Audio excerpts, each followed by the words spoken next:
Vet kandidat, vet kryetar, nuk ka garë më 23 maj, do të votohet vetëm Sali Berisha. Vendimi i Komisionit të Organizimit dhe Kontrollit të Operacioneve Elektorale në Partinë Demokratike ka skualifikuar të gjithë kandidatët e mundshëm përballë doktorit. E para merre me Sela, kandidatja surprizë e cila paraqiti dokumentacionin për të kandiduar të njëjtën, Fama i vlejti vetëm 24 orë. Partia Demokratike njofton se mjekja e QSUT është antare e Partisë Demokratike, por është skualifikuar pasi nuk plotëson kriterin e profilit shumë të lartë publik dhe politik, si dhe atë të eksperiencës drejtuese elektorale në nivel kombëtar apo rajonal. Bashkë me Mereme Selën, për të njëjtat arsye është skualifikuar edhe një pretendent tjetër anonim, Vladimir Mulaj, ndërsa për Ervin Salianin, Evi Kokalarin dhe Alesja Balliun, dokumentacionet nuk janë shqyrtuar fare. Meqense kam ndjekur zhvillimet e Partisë Demokratike që nga themelimi i saj në vitin 92 e në vazhdim, këto ditë kam pasur shumë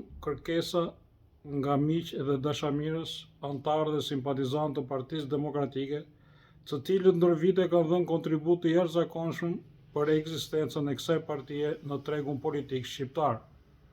Ajo që ka ndodhur këto ditë lidhur me garën për kryetarin e kësaj partie është më tej se skandaloze.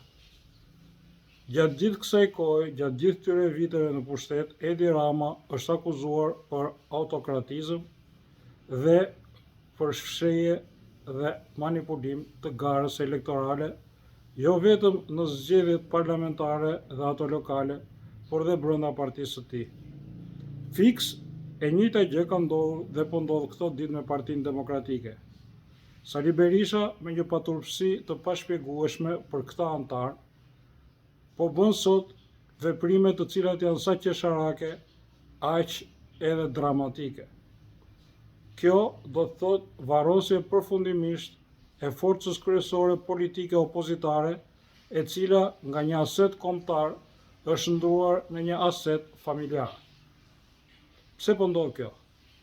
Këtë e kam shpjeguar në shumë emisione përpara dhe fillon historia që nga viti 2013-2014, kur në Partinë Demokratike erdhi për vizitë George Soros.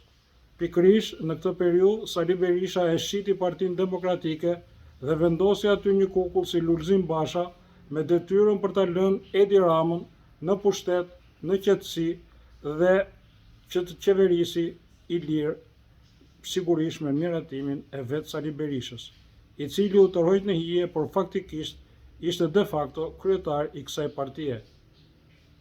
Pikërisht veprime të tilla kanë pasojat e këtyre ditëve të cilat unë i kam parashikuar. Por pse u prish ky pazar i poshtër politik midis Sali Berishës, Edi Ramës dhe George Sorosit?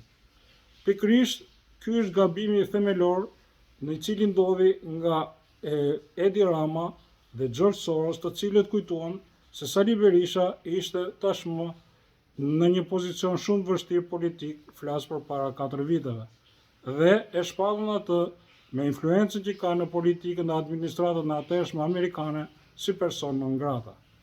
Po të keni parasysh, konferencën e shtypit të dhënë në Hotel Rogner nga Sali Berisha, konferencën e parë mbasi u shpall non grata, deklaroi se kjo ka të bëjë me një luftë të tij personale për mbrojtjen e dinjitetit të tij, dhe në këtë mesele nuk do të ngartroj në asnjë mënyrë Partinë Demokratike, por ndodhi pikërisht e kundërta.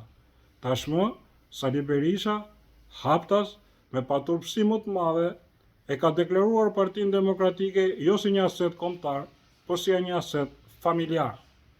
Kjo do të ketë pasoja të jashtëzakonshme jo vetëm për politikën shqiptare, jo vetëm për vetë Partinë Demokratike, por është një shkallëmim i gjithë demokracisë, i gjithë këtyre 30 viteve iluzioni për antarët dhe simpatizantët e Partisë Demokratike, të cilët me interesa dhe me një kontribut dhe me një sakrifisë të jashtëzakonshëm po durojnë një nga regjimet më kleptokratike që ka parë historia e Shqipërisë, qeverisjen e Edi Ramës, e cila me këto që po ndodhin këto ditë në Partinë Demokratike, me ç'duket do të vazhdoj gjatë.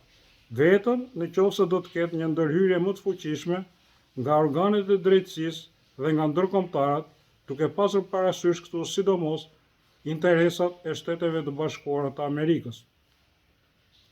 Kjo situatë, e cila është agravuar dhe ka precipituar në një gjendje skandaloze, do të reflektoj patjetër edhe në zhgënjimin total të simpatizantëve dhe të anëtarëve të Partisë Demokratike, duke e çuar atë thellë më thellë në një dëshpërim dhe e cila do të reflektohet patjetër dhe në rezultatet elektorale të zgjedhjeve të pritshme.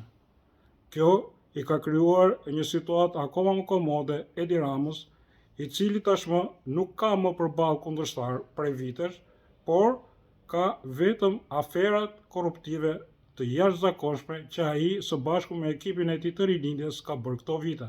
Se si do të vazhdojnë ngjarjet, le të shikojmë dhe të presim ditët në vazhdim. Nga unë, faleminderit.